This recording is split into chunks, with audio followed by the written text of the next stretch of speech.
welcome back to the Diamond Report. I'm Stephen Gall, Cody Miller here to my right. And Cody, we saw the Blues after a wild week at home against Borleski.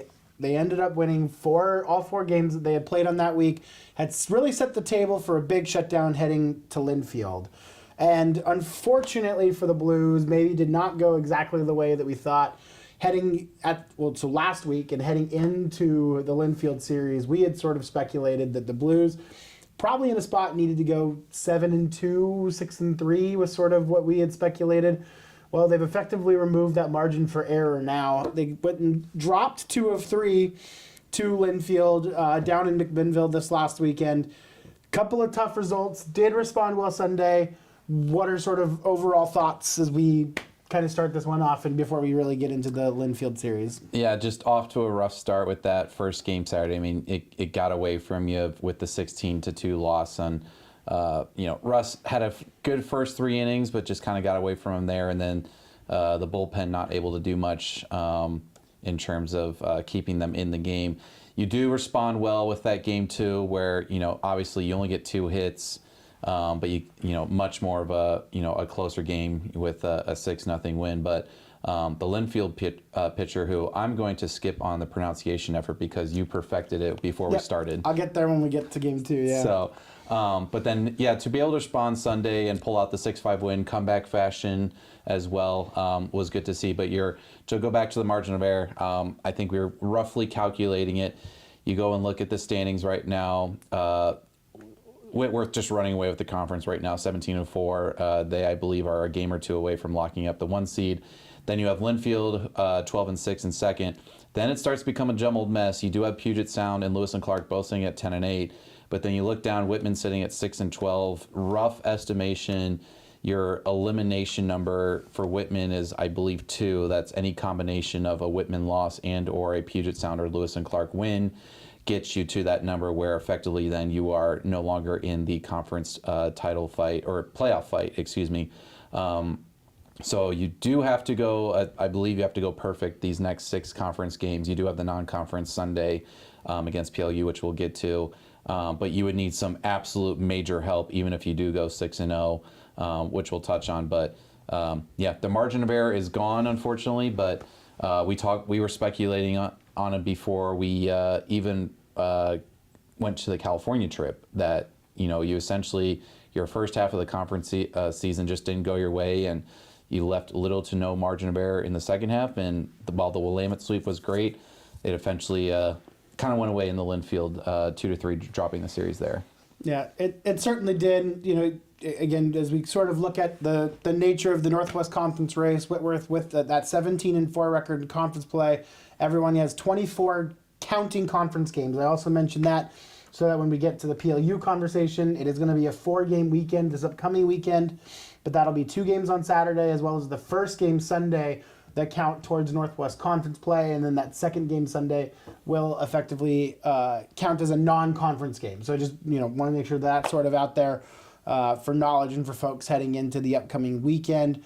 But so with Linfield currently sitting at 12-6, Whitworth at 17-4, having the 2-game margin, Whitworth only with 3 conference games to go. That's against the Blues next weekend up in Spokane. But so Linfield effectively also has no margin for error if they were to end up losing 1 more game in their last 6 that they have left to play in conference play. Whitworth wraps up the number 1 seed because they can't be caught. They've played 3 more games than most of the rest of the teams in the conference. Pacific is also at 21 games, currently sitting at 9-12.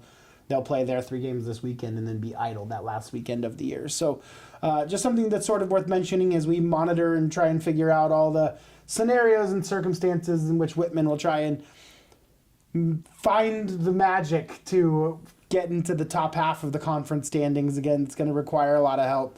But sort of diving really quickly now back into the Linfield series. You mentioned it, game number 1. Nothing through 3. First through 3 innings, had some opportunities on both sides. Russ did a nice job.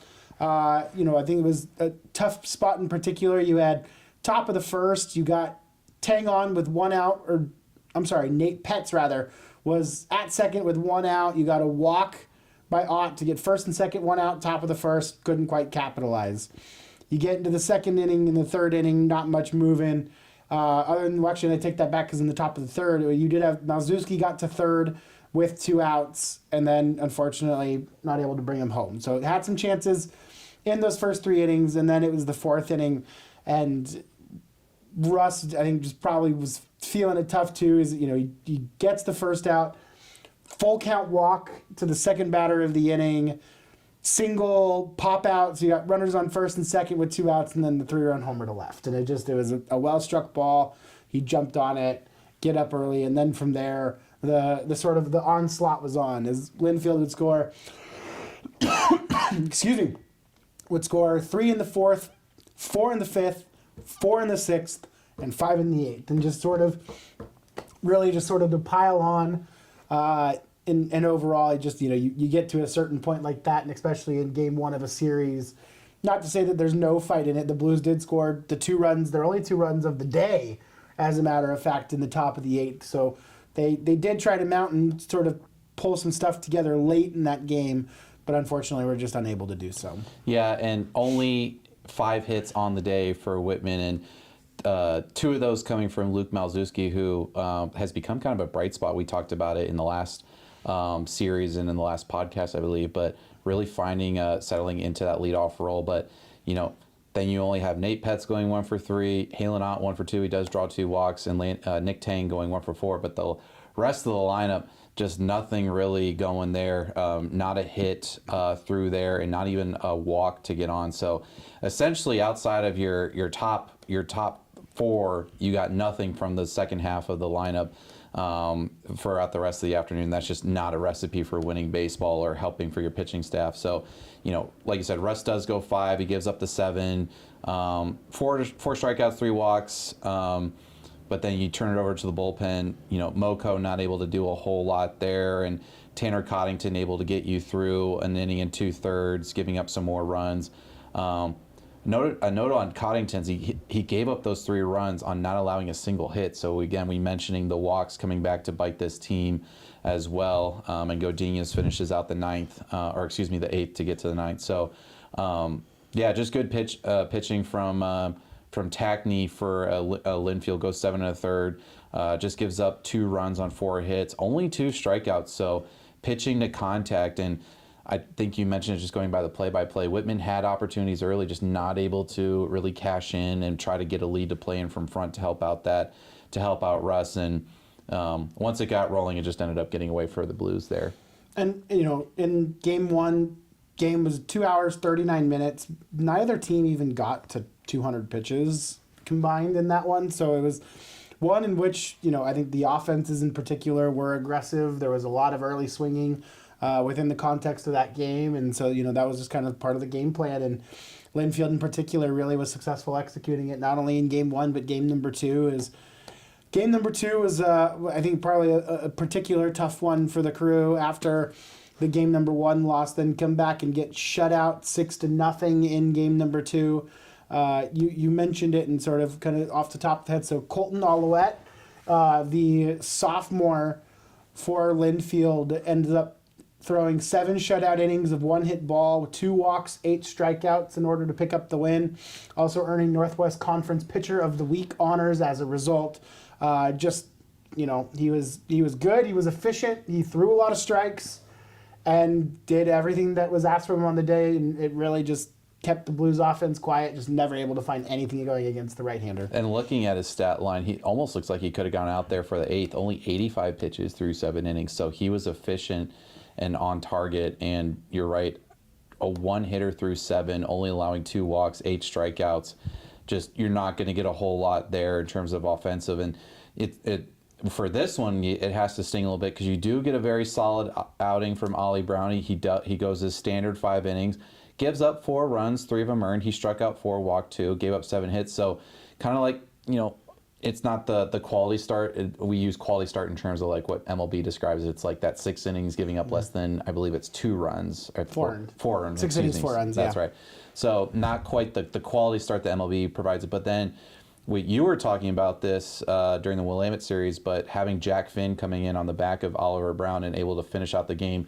Solid relief outing from Jack. Goes 3 innings, just 2 runs given up, 4 strikeouts as well. So the pitching was there, but it was just Aulette just was on target. And I mean, you mentioned it. He wins Northwest Conference Pitcher of the Week, and fully deserved without outing. So just nothing really going there. You only get 2 hits, and if you go look in the box score, you get one from Halenot, one from Montemayor, but just not much doing offensively. Only 3 walks drawn by the Blues offense as well. So just an efficient outing and a 2-hour, 20-minute game, which seems foreign when we have games here. It seems like we're always touching 3 hours, but either way, a great doubleheader start for Linfield for their 2 starters getting deep into games and really resting that bullpen.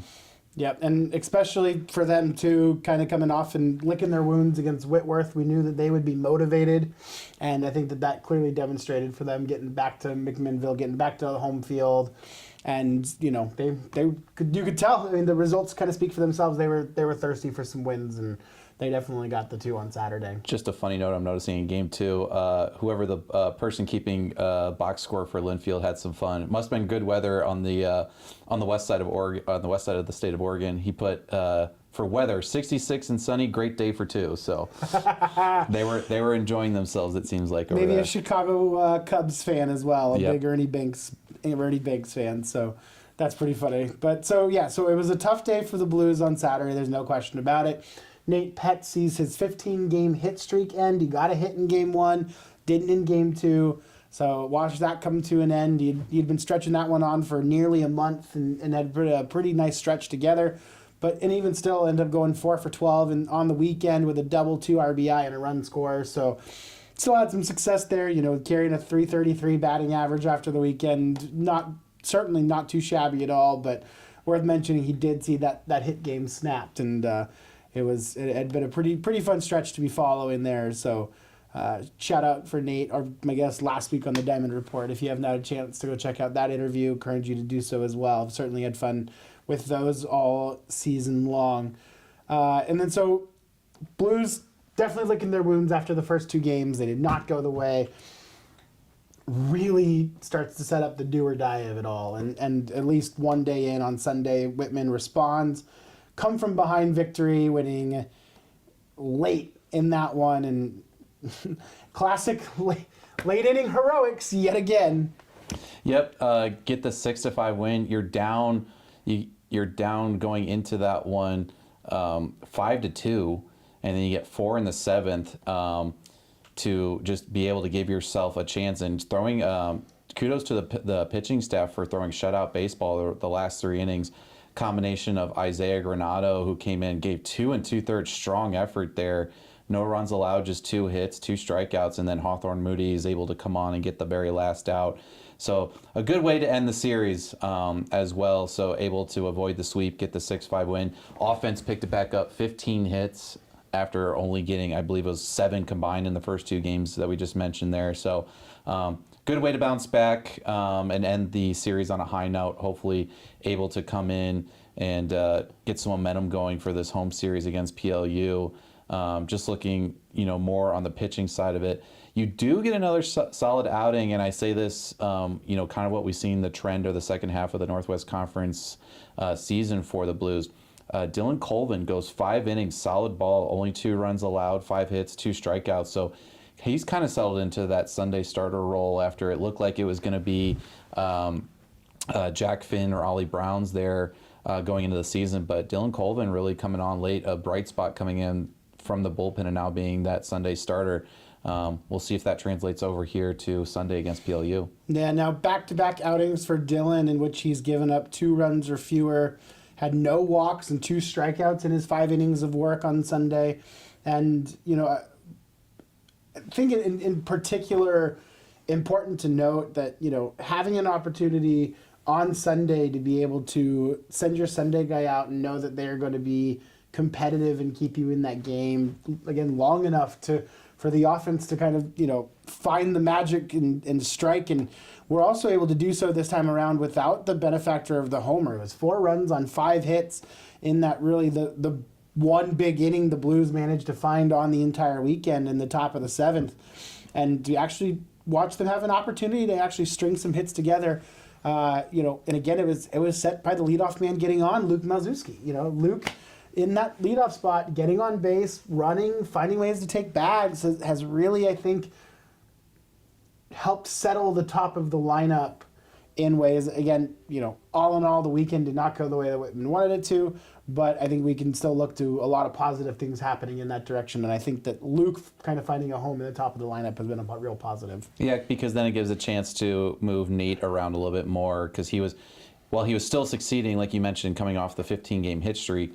I think he's sitting more of like a 2 or 3 hitter in this lineup the way it's currently being constructed, and that gives you a chance to have someone in front of a Halenot or a Landon Runyon to be able to be like, well, you can't just pitch around them type of deal. So, no, good to see Luke kind of settle at the top there as well, being that table setter, getting on base. And Luke's got a little bit of speed there, and he can steal the occasional bag if he gets a good jump as well. Yep, he can. So the Blues ultimately end up, again, dropping 2 of 3. They win the Sunday game to salvage the series, and now situates Whitman in a situation where they're 6-12 in Northwest Conference play with 6 to go. You've got the 3 games this upcoming weekend against Pacific Lutheran University. You have 3 games against Whitworth University, and really sort of looking at, it's how do you find a way to get to the 4 seed and find your way into the tournament, and that's going to start by also looking, quite frankly, at this point, not only at what Whitman does, but as well as what Lewis and Clark and Puget Sound, I think, in particular, are able to do. Both of those 2 schools own the series victories over Whitman, having dropped the series of Puget Sound at home, lost the series at Lewis and Clark on the front end of the spring break trip. And so with both of them owning the tiebreaker, you have to finish with a record then now better than them. Lewis and Clark and Puget Sound currently sitting in a tie for 3rd in the Northwest Conference standings at a 10-8 overall record. So Whitman currently finds themselves 4 games back with 6 to play. So effectively, we talk about that magic number kind of being 2. If you get to a spot where you're 4 games back with 4 to play, any sort of that combination, you don't have an ability to win that tiebreaker. So that's ultimately what you're setting up for. You also have George Fox, Pacific Lutheran, and Pacific all kind of also sitting in your way in the grand context of this conversation. So we're not dismissing the obstacles that certainly stand in the way. PLU, you solved that problem this weekend ultimately, because you're going to probably need to take all 3 against PLU. But George Fox also won the series against the Blues here at Borleski Stadium. Pacific took the series from Whitman on the road. So there's obstacles along the way, but you're sort of looking at who holds that spot now. We're very aware of the work that the Northwest Conference does in terms of knocking itself out, and the 2 teams sitting there now can. You hate to almost say I'd be shocked if it holds this way the rest of the way, just because of the way that this conference tends to work. Yes, and to kind of think of how Whitman's path there is, it's a very narrow one. I think back to the Marvel movie Endgame, I believe Endgame, where it's Doctor Strange holding up the one. Like, there's one scenario in which this works out in our favor. I think that's what we're kind of looking at right now. So it's going to be a tough way there. Essentially, you do have to sweep this weekend and hope you get a lot of help, because then what you could look at, if everything goes perfect in your way, if Whitworth has already got the conference locked up in terms of the number 1 seed, we were kind of talking about this coming into today before recording this, they're probably not going to play a lot of their regulars very long. You might see some guys get some work that might not, pitch in high, in big scenarios or in high-end situations. So, and then maybe you take advantage of that and then let the chips fall where they may, next weekend. Again, that's saying you essentially have to sweep this weekend for the 3 conference games. The non-conference not meaning as much, obviously. But that is going to be a tall task as you look at the standings itself. PLU's sitting in a tie for 5th right now with George Fox, just 2 games back of that 4 seed. So they have a lot to fight for as well. They're not going to make it easy this weekend, and they're going to come in, looking to, do the same to Whitman that Whitman's hoping to do, is to sweep all 3 games and take that 11-10 hopeful conference record back for their showdown at the end of the year, in which they play Puget Sound, who we mentioned just sitting right ahead of them. So it's a jumbled mess essentially from 3 through 7 right now, which is just par for the course from what we've seen over the last 5 to 6 years in this conference. But it starts at first pitch on 12 at Saturday to see where this ends up going. But both teams with a lot to fight for. They do have a lot to fight for, and we've seen that this program has fight. So, I think that there's no doubt about that as far as, looking at the big picture and what may or may not be able to happen. I think that really, Lewis and Clark, their remaining 6 games, they host Willamette for 3 and then have 3 at Linfield. Puget Sound hosts Linfield for 3 this weekend and then goes at Pacific Lutheran to wrap up their year. So Linfield also very much, when we talk about they've still have a slim but possible chance to try and track down Whitworth, have the opportunity to also effectively manipulate the field based on wins, losses here in their next 6 games. They could very well clear the path for Puget Sound and Lewis Clark to get in if they can't handle their business. They could also very much ensure that those teams don't get in by taking business in the other direction. Willamette got walked off again at some point over this past weekend. That group has had a doozy of a time going here lately. And so we feel for them on that front. But from the perspective of, that we also believe that that's a very good competitive baseball team and that they might have an opportunity to also win some games. So nothing decided. There's still a ton yet left to play for. There's still a ton left to be decided, but certainly I think Whitman at this point has to feel like their backs are up against the wall. Yep, and I think that's how you have to approach this weekend and next weekend. Just play like you have everything to fight for. Go out there and play like, play the best ball that you can, and let the chips fall where they may, and just see what happens around the league. I know we'll be doing plenty of scoreboard watching this weekend as well, just keeping an eye on not only what Whitman needs to go right, but just the rest of the conference in terms of where things stand at the end of Saturday going into that Sunday game. It's going to feel, sort of like the in Rayman, right? Like just writing all the equations and trying to figure it out and crossing wires, or trying to figure out, okay, based on this result, what happens here? And now who does this? And we're matching movie references today. Absolutely. And so there's a lot to be decided. The Blues are going to be hosting Pacific Lutheran University this weekend. So PLU, coming into the weekend, do find themselves ahead of Whitman in the standings, if just barely. Coming off this past weekend where PLU were the so-lucky ones to have to take on Whitworth. They did end up getting 1 game from the Pirates, but ended up dropping 2 of 3 in the conference series, and then they also played a 4th game. So they end up losing 3 of 4 on the weekend to the Whitworth University. So now they'll go back-to-back weeks of having gone and played the Blues and the So a lot of travel for those guys. But, I think that the big part with PLU is we have sort of an expectation that think that they're going to be aggressive. They don't hit, a ton of home runs. They currently sit in 7th in home runs with 21 on the season. We compare that, the Blues are at 36 homers on the year as a team. So 279 batting average. We're not expecting the same sort of offensive output necessarily from PLU here on the weekend, but one of the things that does work in their favor is it from the little bit I've looked at it, they do seem to have a lot of right-handed bats in their lineup, and at Borleski, being a power-hitting right-hander certainly can play dividends. Oh, absolutely, and especially if we are expecting some wind in the forecast, which will just help aid any ball hit to left field and can play tricks on the outfielders, even in center field too. So, just looking across the board, it looks like some solid hitters coming in. You got, counting of your everyday hitters that qualify, you have 6 guys with an OPS over 800, 4 guys with a batting average over 300. Ethan Kientz is leading the way for them in terms of batting average there and an 830 OPS. But yeah, you're right, not a whole lot of home run hitting. Team leader is Carson Burke with 6 on the year. But after you look at that, it's 1 home run here, 2 home runs over here. So Probably going to be a lot more of like your single and double range going into it. So for Whitman, you kind of have to prepare for that sort of game as well. So it'll be an interesting matchup between the two. We'll see how things go. Also expect that to be a better defensive team than we saw in Willamette when they were here last. PLU so far on the season, having only committed 37 errors. By comparison, Whitman currently sitting with 59.